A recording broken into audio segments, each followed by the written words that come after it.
There is no way to spin it. That was a monstrous, huge victory for the Golden State Warriors. They've won 5 in a row. They briefly come home and even their road record. They play a league-leading clutch game, come away victorious against the Dallas Mavericks team that was the hottest in the NBA coming into tonight's game, having won 11 of their last 12. And just like that, the Golden State Warriors have all but certified and clinched, not officially, but it's on the cusp of making the play-in. And now it's going to be a battle for that 9 seed. But look, this was a fantastic win tonight, and we're going to break it all down next. This is Locked On Warriors. You are Locked On Warriors, your daily Golden State Warriors podcast. Part of the Locked On Podcast Network, your team every day.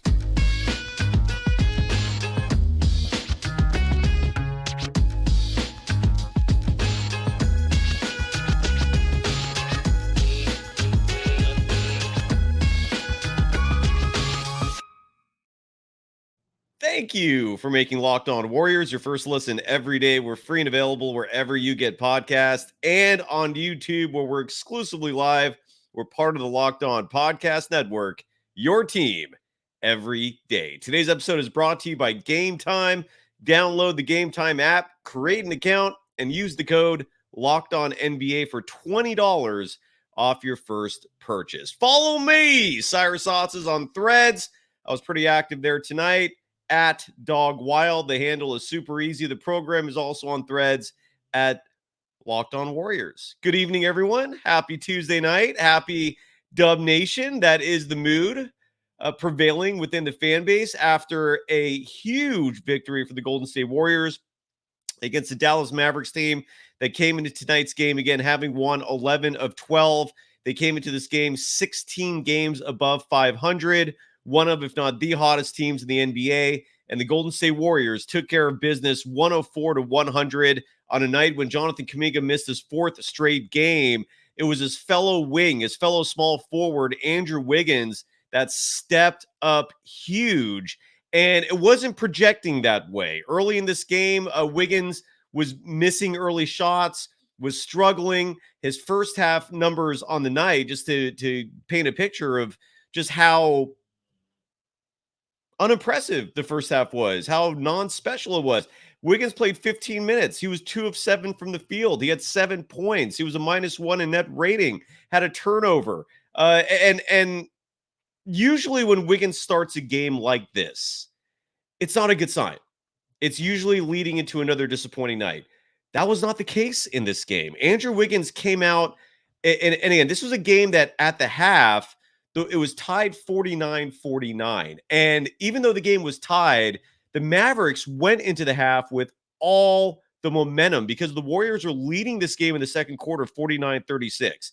Then with 3:14 remaining, Luka hits a 3. Wiggins misses a 3. Tim Hardaway Jr. hits a pull-up jumper.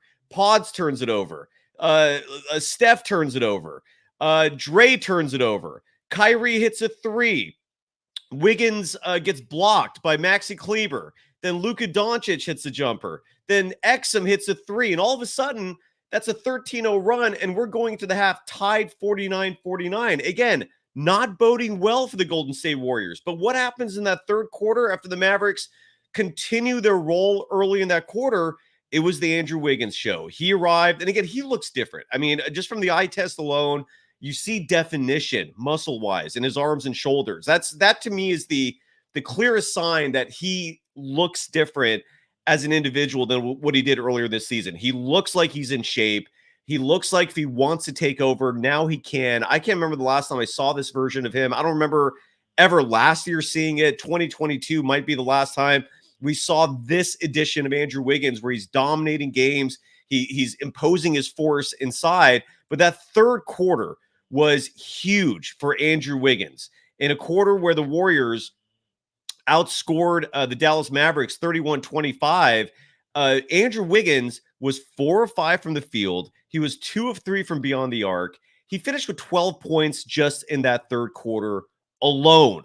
To put it in perspective, the second highest scorer in the third quarter was Moses Moody, who also had a fantastic game. We're going to talk about his performance today, but Moody had 6 points. Chris Paul had 5 points. Clay and Steph, who statistically did not have big nights tonight, although Steph was making his mark all over the place. We'll talk about him as well, obviously, but this was Andrew Wiggins having quite possibly his best game of the season, and I feel like I've been saying that a lot. This is the third time in the last 4 games where he scored over 20 points, played 33 minutes tonight. His final stat line, 23 points again, was 8 of 16 from the field, 3 of 5 from beyond the arc. The three-point shooting, and I've been talking about this for a while in the program, has been exceptional, and tonight was no exception. Again, 3 of 5 from beyond the arc, even had 2 trips to the free throw line. The Warriors collectively only had 7 free throw attempts this entire game. The Mavericks only had 11. The refs were letting a lot of play go on without whistles being blown. In my personal opinion, I love it. Let them play. And the refs are doing that right now. I think anyone who follows the NBA religiously, fanatically, at least like I do, has seen a clear change in the officiating over the last month and a half, 2 months, where they're just hands off. The 50-50 calls that used to elicit a whistle immediately is no longer the case. Refs are now just saying, play on. Well, if it's a judgment call, we're not going to judge it. We're just going to stay quiet. And it's resulting in a better product. Scores are down a little bit, but defense is once again a thing in the NBA. But I digress. But again, the Andrew Wiggins show was on fire tonight. And the Warriors defense continues their exemplary play, holding the Mavericks to just 100 points in this game. 104-100 the final. The Golden State Warriors improving to 41-34 on the year. Again, the Road Warriors making a brief trip home. This was not originally part of the schedule. The Warriors were originally supposed to go on I believe, a 7 or 8 game road trip. I think 7. But because, again, of the untimely passing of Dejan Milojevic, they had to reschedule 2 games. They got canceled while the team was mourning. And this was one of the makeup games. So they come home briefly. Warriors play the Mavericks and they beat them. And just like that, when you look at the standings, the Houston Rockets, I don't know if the score is a final yet. I believe it is. The Rockets now trail the Warriors by 3 games in the standings. So the Warriors only have 7 games left to play. So the magic number is creeping awfully close. The Warriors and Rockets play Thursday. That's a game that Kuminga is going to play in. Again, his bilateral knee tendonitis, which has kept him out for 4 games, will not keep him out any further. He went through not a full scrimmage today, but he went through 3-on-3 workouts. And again, a player has to go through physical contact in a practice setting in order to be cleared for a game. So Kuminga did that. He's going to be playing Thursday. But the way this team is playing right now, they seem to be fine regardless. Again, 104-100 the final. A beautiful victory for the Golden State Warriors. And again, now it's about, even though technically the Rockets are still alive, this is coming down to the Warriors and Lakers. The Lakers also won their game earlier today, so they remain a game ahead of the Warriors in the standings in the loss column. Important to note, the Lakers technically are a game and a half ahead of the Warriors. The Lakers right now 43-33. The Warriors 41-34. Which is just setting up that game a week from today on April 9th, Warriors-Lakers in LA. A very strong possibility the winner of that game is going to hold the 9 seed in a play-in. That's going to be, without question, the biggest play-in game in the brief history of this new format for the postseason. And look, technically speaking, the 7 and 8 seeds are still in play. I highly doubt the Warriors have a shot at the 6 seed, which is currently held by both the Mavericks and the New Orleans Pelicans, both those teams at 45-30, 4 games ahead of the Warriors. So that is pretty much out of reach. Not impossible, but it's same odds as the Rockets have to catch the Warriors pretty much. But for the 7 and 8 seeds, the Sacramento Kings, who are reeling, Malik Monk is out for an undetermined amount of time, I believe, with a knee injury. Don't quote me on that information. I know he's suffering from an injury. I can't remember which part of his body exactly. I believe it's the knee. But the Kings, again, they're a reeling squad. They've lost 4 of their last 10, and they right now are just 3 games ahead of the Warriors. Same with the Phoenix Suns, another team that similarly lost 4 of their last 10. Both those teams right now sitting in the 7 and 8 positions, tied with a 44-31 record. So the Warriors sit 3 games back of those 2 and a game and a half back of the Lakers, just 1 back in the loss column. And if they win that game next week, the winner of that game will get the tiebreaker. So That's to come. But right now, we're having a good time talking about the Golden State Warriors. And yes, Adrian Gutierrez, Moses Moody's defense was elite. Moses Moody has just been fantastic in these recent games. And yeah, it's just hold on a second here. Adrian also confirming that the Rockets did lose, and I believe that correctly. Yeah, so good stuff. Congratulations to the Golden State Warriors for the win. Seeing one troll in the chat talking about trades. You can't make trades until the offseason, so there's no point in having that discussion right now. But what we can discuss is who else on the Warriors besides Andrew Wiggins is lighting things up. And tonight they had quite a few players. Sorry, I'm laughing at something in the chat that I will not address. Again, if you ever want to participate in the chat, we go live following every Warriors game for a live post-game show, and we're exclusively live on YouTube. So if you want to engage, the chat is definitely a scene, and I've got some sort of bug in my face. I apologize. Anyways, we got a lot more to discuss, including Stephen Curry. Even though he didn't light it up scoring-wise, he still had a fantastic game. And some interesting things to talk about regarding Steph, because Stephen Curry in April is a whole other beast. And there's a good reason for that. And we're going to talk about that and so much more. But again, one more time, 104-100, the final. The Golden State Warriors behind another fantastic defensive performance. Draymond Green with a stellar block at the end to seal the deal. This was just a fantastic collective effort from the team, especially their bench. Their bench played some fantastic basketball today. Got a lot to talk about. But look, the postseason 7 games away. And if you're feeling good, you should. I mean, we'll get into Steph stuff in a second, but Stephen Curry did say this, and I'll this will be a tease going before we come back to the next segment, is that it doesn't your record doesn't matter. And this is Stephen Curry's words. I'm paraphrasing. In Stephen Curry's mind, it's all about how you're playing going into the postseason. It's not about how you played in December or January. It's not about your overall record. It's all about the momentum you're bringing into the postseason. How are you playing as a collective unit going into the playoffs? And if they keep this up, be optimistic, folks. I know the play-in is sketchy as hell, and who knows what could happen in one game, but if you're feeling good, you should. This is a good product right now that's on the court, and we're going to talk about that and so much more after we give love to our sponsors for the evening. And first up on the agenda is quite possibly our most important sponsor in terms of your overall impact on health and your happiness, which is obviously important. And I'm referring to BetterHelp. This episode is brought to you by BetterHelp. Give online therapy a try at betterhelp.com/lockedonnba and get on your way to being your best self. And BetterHelp is a simple resource to help your most important organ in your body, your brain. And this is a crazy world we're living in. You might have kids that might be driving you crazy, or they might be anxious and stressed out themselves. You might be dealing with some anxiety or some mental health issues where you might need some help. You might need someone to talk to. You might need someone to give you some perspective. And with BetterHelp, besides the fact that you can cycle through therapists until you find one that is a good fit for you, and that's vitally important. The relationship you have with your therapist goes a long way toward you yourself healing in the process. But what BetterHelp provides that a lot of other therapists may not is the comfort, the flexibility, and the cost saving of doing it from the comfort of your home. No money spent on gas, no wear and tear on your vehicle, no time spent leaving the house and coming back.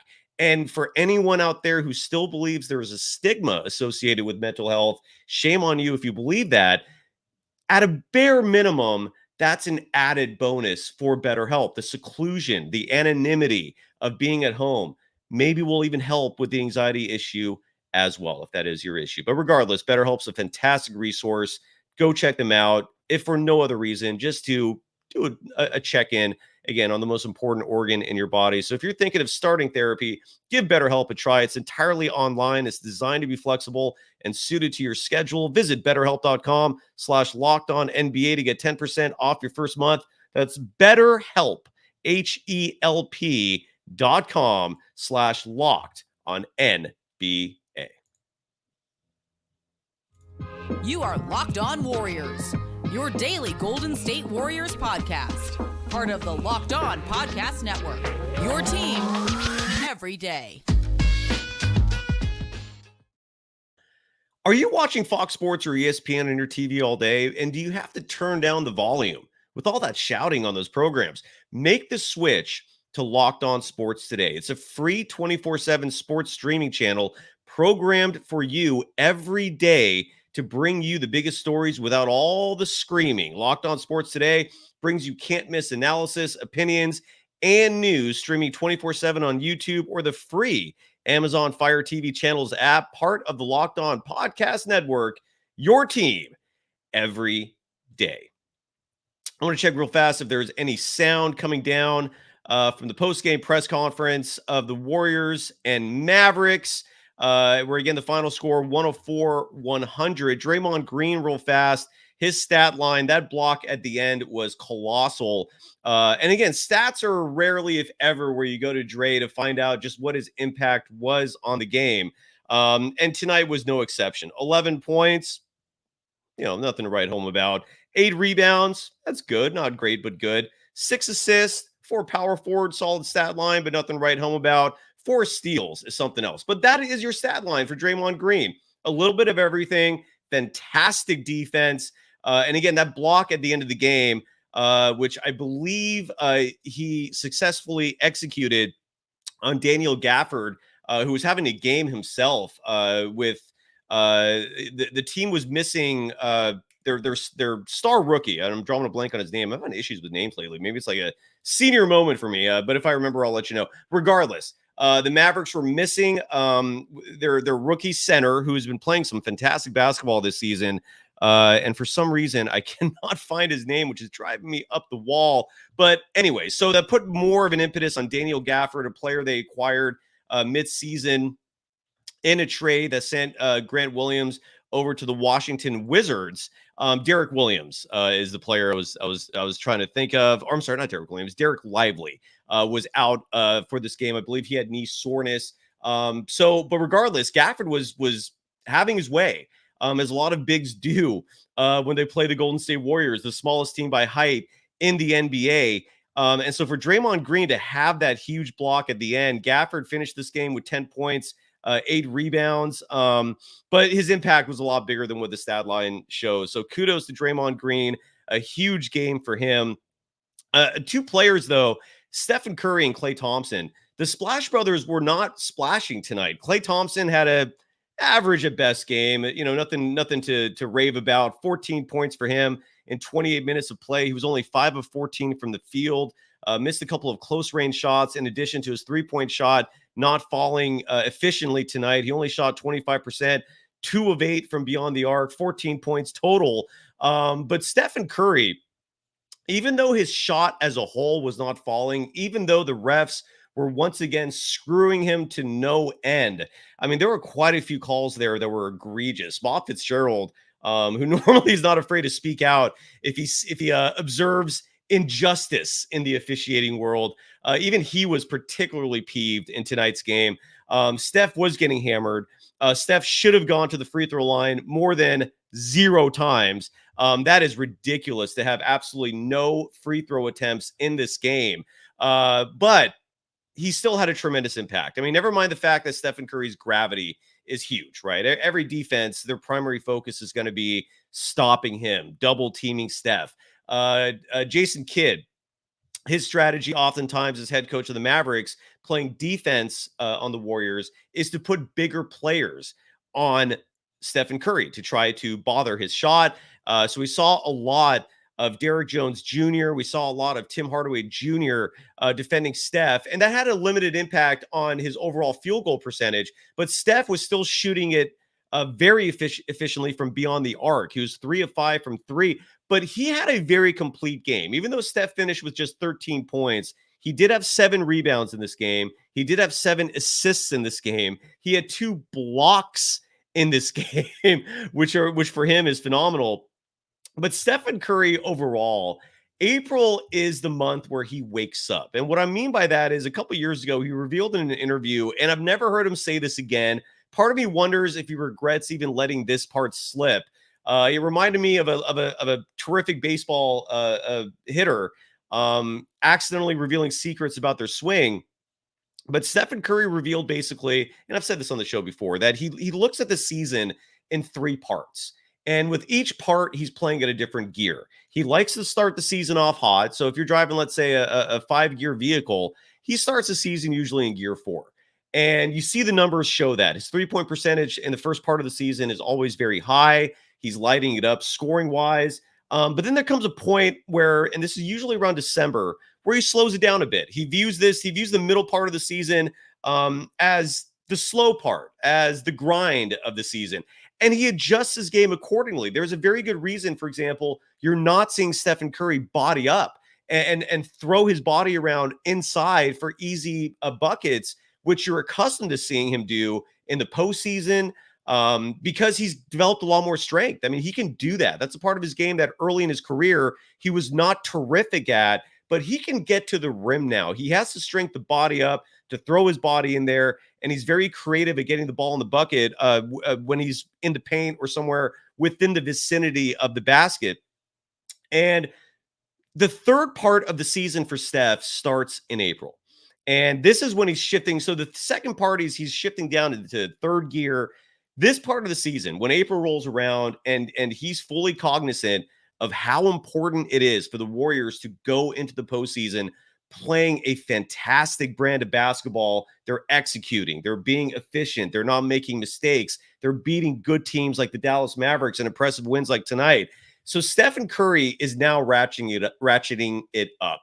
And even though the points weren't there tonight, the efficiency was. And when you see his numbers in April, you get a good understanding as to who he is as a player this time of season. In his career, in the month of April, he averages 28.1 points per game. He averages 5 rebounds per game. He averages 7 assists per game. These are all well above his career highs. He shoots 50% from the field, and he shoots 46.9% from 3. Those are fantastic numbers in terms of career averages for a month. That is how Stephen Curry plays in April. And that's what we're going to be seeing more and more of. And tonight, again, they were doubling him up. You saw big bodies on him routinely. It worked in terms of his short range shooting, an anomaly in terms of Steph's overall standards, but he shot fantastic. He shot fantastic from beyond the arc. Again, 3 of 5 is beautiful. And get used to seeing this level of basketball from Steph for the remainder of this season, leading into what will likely be the play-in tournament. It was beautiful to watch his game tonight. He played good defense as well as offense. And again, those 7 assists were huge. He was setting other people up. So even though he only had 13 points, he was still 3 of 5 from beyond the arc. And the team won. And anytime the Warriors win, even when he's not putting up a ton of points, Stephen Curry's always going to be one of the big reasons. He wasn't the only reason, though. There were a lot of other players tonight. Brandon Podziemski has to get some love. I'm going to give him his due. I'm going to talk about Moses Moody, a player that when Kuminga comes back, he has to be in this rotation. The DNPs, it's incredible that we're still talking about this in year 3 for Moses Moody, but those DNPs got to go. The 10-minute spurts, 5-minute games, those got to go. He's got to be getting 20-plus minutes like we saw tonight. For the 3rd straight game, Moses Moody scores in double figures. We'll break his game down and so much more as we wrap up the show after we give some love to our second sponsor of the evening. And that is Game Time. And look, this is a great time of year to go to a Warriors game. Even though they only have a couple home games remaining, I believe they only have 2 left on the season. I should look up the schedule real fast to see how many exactly. You know what? I got it right on my phone. The Golden State Warriors for the remainder of this season will play 2 more home games. Wow, that's it. They're going to play at home next Tuesday against the LA Lakers, and then they're going to play at home next Thursday against the Portland Trailblazers. So if you want to go to either of those games, wait, no, those are road games. Hold on a second. What's going on here? I apologize for that. My phone is not being friendly to me. The Warriors for the remainder of the season. Let me get this right. I apologize. Every now and again in a live broadcast, these kind of things happen. The Warriors have 3 more home games Thank you to myself. I apologize for that again. They play at home Sunday. They play at home Friday, April 12th, and they finish up the season Sunday, April 14th, hosting the Utah Jazz. Now, if you want to go to any of those 3 remaining games, there's no better place to go than Game Time. It is the place for tickets. Now, why Game Time and someone else? For a lot of reasons. You get to see how your seats actually look with the Game Time app or the Game Time website. They literally give you a picture of how it's going to look from your seat's perspective. That's important, right? And by the way, Game Time is not just for Warriors games. They also have tickets for concerts, comedy, you name it, theater. If you need tickets, Game Time is the app or website for you. But never mind the fact that you can see pictures of how your seat looks and how your view is going to look. Never mind the fact that you could find tickets and buy tickets last minute, because a lot of people, myself included, we're spontaneous. We like to make decisions on the fly. We don't like to plan things weeks or months in ahead. If I want to go to a game tonight, I'm going to go to a game tonight, and Game Time will cover you for those last minute tickets. But maybe the best part is their low price guarantee. With Game Time, if you buy tickets from them and then you happen to see the same tickets in the same row and section from another broker, Game Time will refund the difference in price. That's literally a that's literally a low price guarantee. So take the guesswork out of buying tickets with Game Time. Download the Game Time app, create an account, and use the code LOCKEDONNBA for $20 off your first purchase. Terms apply. Again, create an account and redeem the code LOCKEDONNBA, LOCKEDON NBA for $20 off. Download the Game Time app today. Last minute tickets, lowest price, guarantee. You are Locked On Warriors, your daily Golden State Warriors podcast. Part of the Locked On Podcast Network, your team every day. Thank you for making Locked On Warriors your first listen every day for the everydayers at the absolute latest, like we've done all season, except for one game, at least one I can think of. Maybe there was 2. We're live for every post game right here on YouTube. So at the latest, what was once a colossally huge game scheduled for this Thursday in that huge state known as Texas against the Houston Rockets, still a big game in the sense that the Warriors could clinch that 10th play-in spot with a win. If my math is correct, no, they can't. I don't think they can clinch by then. But regardless, it could be almost all but certainly concluded. The drama is being taken out of the play-in race and that battle for the 10th spot.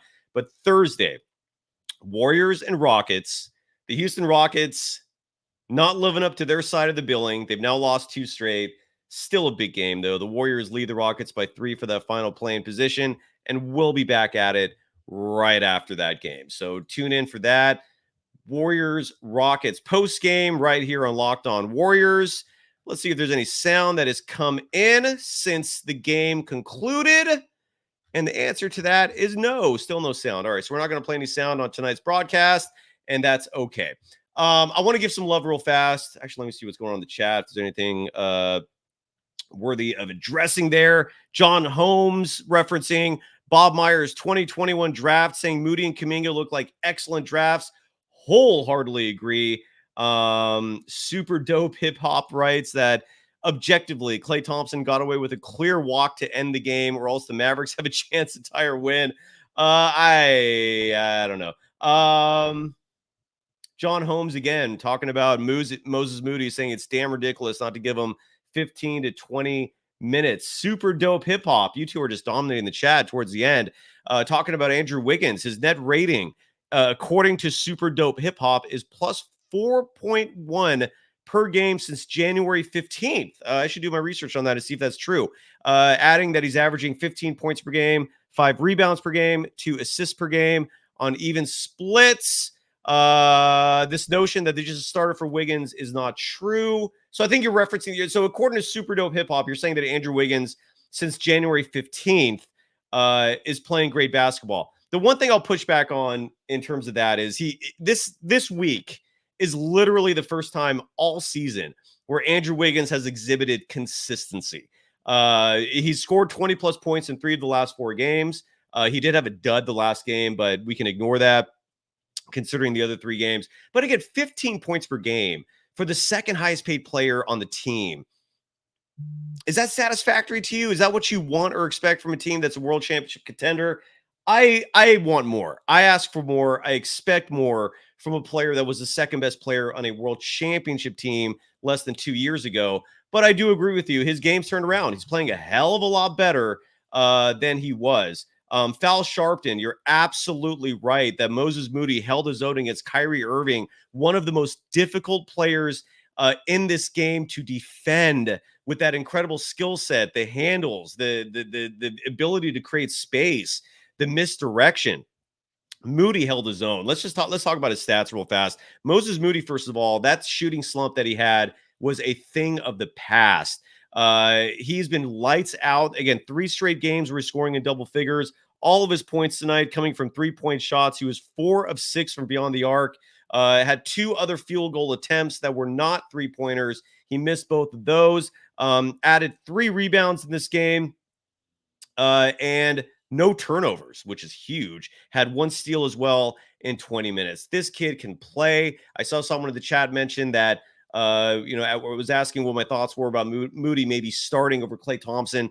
I wouldn't hate it. Klay Thompson has shown that the bench is a role he can accept and actually thrive in.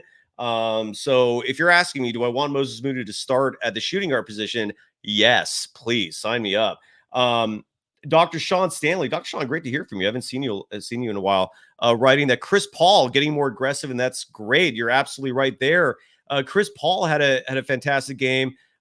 Scored 14 points on the night.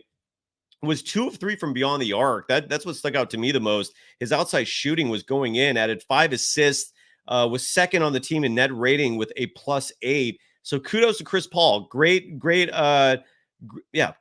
post that you wrote there to highlight a player that deserved the recognition. And Brandon Podziemski played 30 minutes, 41 seconds in this game. Again, he only scored 5 points. And Brandon Podziemski is quietly settling into the Draymond Green replacement role. Like, if you're looking for a successor to Draymond Green, they're not the same player, obviously. And I think in terms of mental warfare, they're 2 entirely different individuals. Draymond Green is also considerably bigger than Brandon Podziemski. They play different possessions. But the point is, Brandon Podziemski is the type of guy where his impact on the court is not recognized by stats. And what I mean by that is he'll have a game where he scores 2 points, but they're not winning without him because he's grabbing tough rebounds. He's taking those charges. Tonight, his shot was actually going in. He made a huge 3 in this game.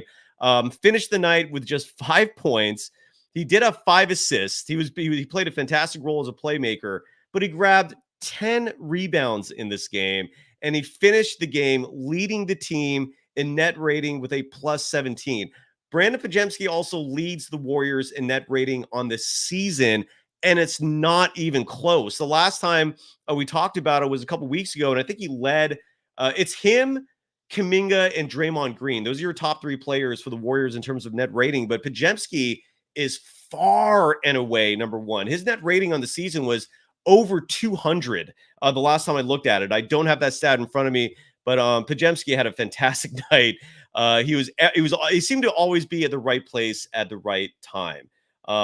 So absolutely. Adrian Gutierrez, yeah, let's recognize Moses Moody's defensive charge that he grabbed. Absolutely. Yeah, and then there's a couple of people again. Trade suggestions. Wait till the offseason. All right. Let's have the discussions then. Never mind the fact that if you're talking about trading Kuminga, that is asinine. You're not going to get good value back for him. You're not going to get a player that's going to be the difference between the Warriors being a playoff team and a championship contender by trading Kuminga. But you sure as you know what are sacrificing your future in the process. So do not expect me to endorse trade suggestions for Jonathan Kuminga. Will Hammond Jr., I think you're absolutely right that Brandon Podziemski is here to stay. He's part of the future, and he is one of the only players that hunts rebounds. Wise guy. Now we're talking about Kuminga to wrap up the show. Trading him. No, you're not trading him, and you're not getting 1 or 2 better players back. Next time we have this discussion, tell me who you think they could actually get for Kuminga in that crazy talk. But regardless, a huge win for the Warriors. We're back at this very soon, latest Thursday. Great win. Bye-bye.